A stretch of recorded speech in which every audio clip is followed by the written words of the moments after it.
Hello friends, in today's class we will discuss principle of superposition, how it is acting to find out the resultant deformation whenever a body is subjected to a number of forces.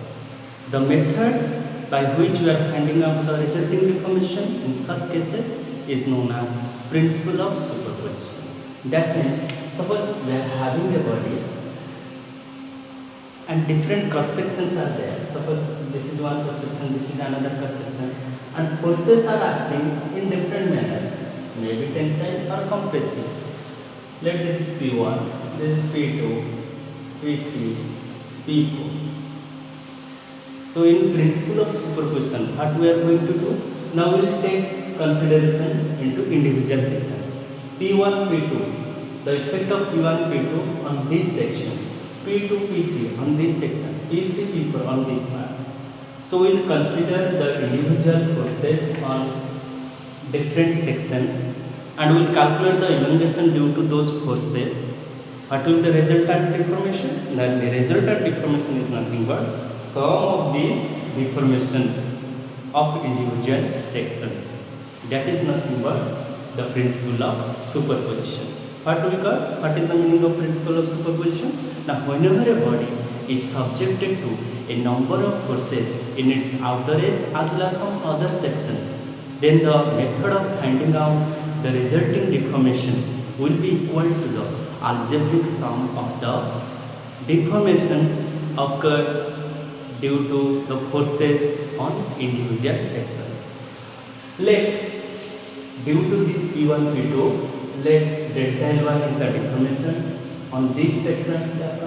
We will name it as ABC. So for section AB, let delta L1, for BC, delta L2, for CD, let delta L3. What will the resulting deformation? Delta L, it is nothing but plus minus delta 1, plus minus delta 2, plus minus delta 3. What are these plus minus? Now algebraic sum we will take if a section is considered as subjected to tensile force, then we will take plus sign. If a section is subjected to compressive force, we will take negative sign. So we will have a clear idea whenever we will solve a problem, numerical problem. So let us solve a simple numerical problem based on principle of superposition.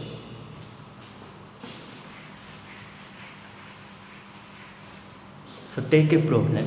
Let us consider a section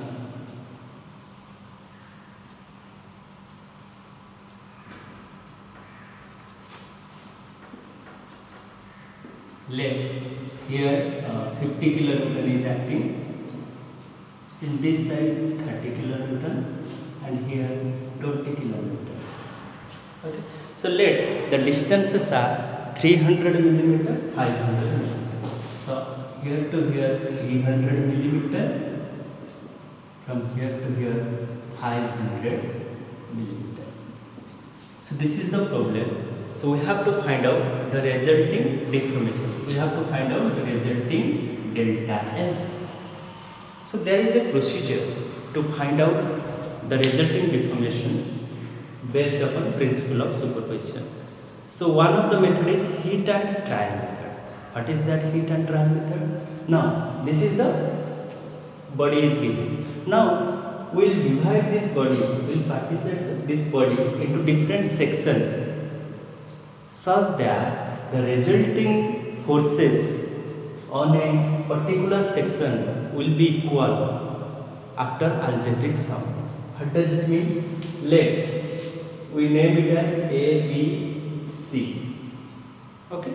So we can divide this section into number of times. Suppose we'll divide this AB section first, then we can divide BC section. Carefully look at here. So if I will give 20 kilonewton here, 20 kilonewton here. Now, if I give 30 kilonewton here, look at here. Now, so I have divided. Anyhow, I have divided. Now, my point is, now after division of the individual sections, after divide the individual sections, now I will compare the section. Suppose I will consider this section, C section. What is the force? 30 kN tensile. Now look at the original figure. In C section, 30 kN tensile. So this section satisfied. Now come to section A. In section A, we are applying 50 kN tensile. But here section A, 20 kN. 30 kN is needed, or not? So this is the hit and trial method. But here after division, we got 20 kN.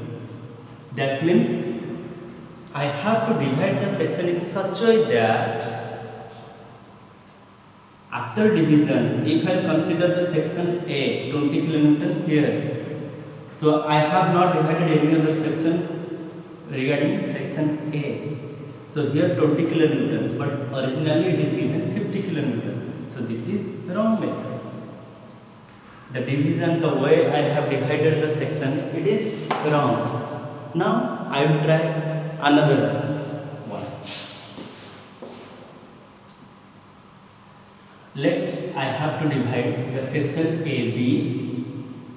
In second trial, I have divided AB. Let I will give 20 kN here, 20 kN here. Now again I will divide this total section. Okay.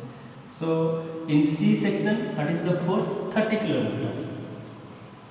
30 kN. If I will apply 30 kN here, so on this side also I will apply 30 kN. Now I will consider this with original figure. So in section A, 20 kN in this side, here section A, 30 kN in this side. So 20 kN in this side, 30 kN is also in this side. So what is the resultant force? 20 plus 30, that is 50 kN. So now compare section A of original figure.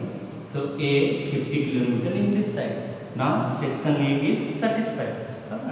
Now come to section B. Here section B 20 kN in this direction. Now compare with the original figure, 20 kN in this direction. No other section B I have marked. So section B also satisfied. Now section C 30 kN in that direction. Here 30 kN in that direction. So after division of individual sections, if I am comparing with original figure, now all the sections satisfied. The forces after division is equal to the forces of the original figure. Now this one is one of the correct method, correct division of the sections. Okay. Now we will found the change in length or elongation or contraction, change in length of individual section. Now I consider section AB. Section AB. So what is the length of the AB? 300 millimeter. So it is 300 millimeter.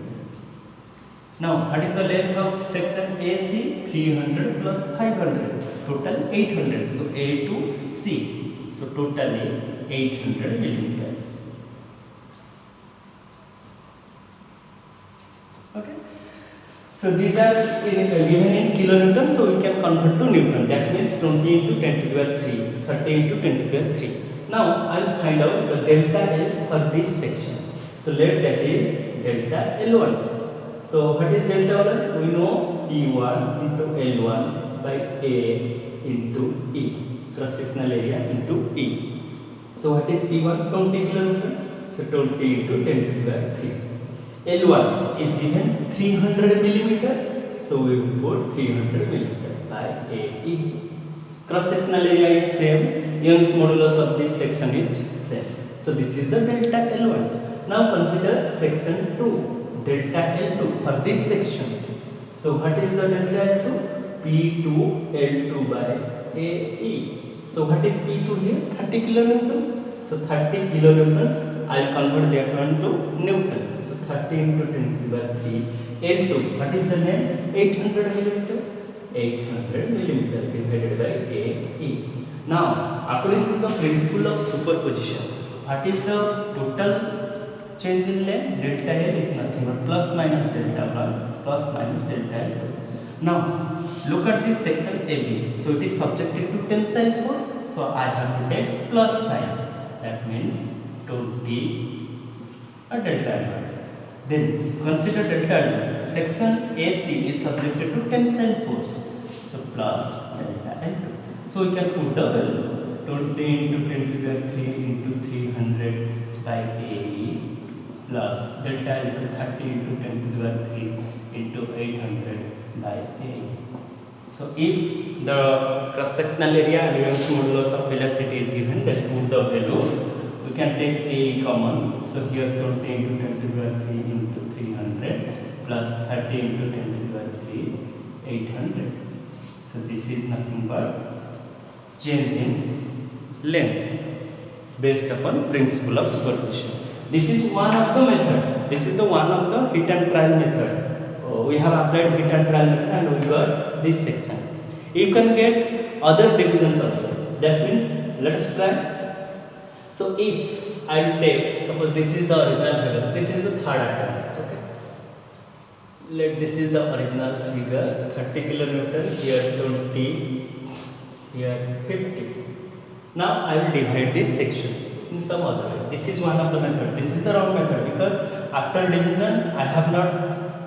It is not similar to the original question given. So, but here after division I got. If I add the forces in the respective cross section, it is similar to the original one. So let us try another different try. So let us divide this section. Okay. So let apply 30 kilonewton here. So I have to get 30 kilonewton here. Now I will put cross section AB. So here 50 kilonewton. If I put 50 kilonewton in this direction, so definitely I have to give 50 kilonewton in this side. Now I will compare the sections. Let this be A, B, C. So this is B, this is C. Now cross section A, after a division section, cross section A 50 kilonewton in that side, original figure 50 kilonewton in that side. So now cross section B, here 30 kilonewton in this direction, 50 kilonewton in this direction. So what is the resultant force? So 50 minus 30, because both are acting in opposite direction. That means I am applying 30 kilonewton in this direction, 50 kilonewton in their direction. Definitely this body will move in this side. So what is the resultant force? 50 minus 30, that will be 20 kilonewton. So 20 kilonewton in this direction. So more force in this direction. So that means 50 minus 30, that is 20 kilonewton in this direction. Now compare with original figure, 20 kilonewton in this direction. So it is satisfied. Now consider section C. So here 30 kilonewton in this direction. So for this one, what will the delta L1? P1, 50 into 10 to the 3. What is the resulting deformation? Delta L1 plus minus delta L2. So this is tensile plus sign. So this is also tensile plus sign. So what will the value? P1. Here P1 is 50 kilonewton. That means 50 into 10 to the 3. L1 is this much. What is this one? 300 millimeter. So you can take 300 by AE plus delta L2. For this one, what is the P2? 30 kilonewton. So 30 into 10 to the 3. What is L2? This much? 500 millimeter. So you can take 500 divided by A. So this is another method. Whatever the result you will get in this method, first method, hit and trial method, is equal to this method. So what we have discussed today, the principle of superposition. What is the method? That means after division of the individual sections, I have to find out the forces in the respective cross sections. So after finding out taking algebraic sum of the forces, I will compare with the original figure. If it is same, then I have to proceed for principle of superposition method. So it is a method to finding out the resulting deformation whenever a body is subjected to a number of forces on its outer edge or some other sections. So this is one of the method to finding out resulting deformation. By hit and trial method you can find out. Thanks for watching. Thank you.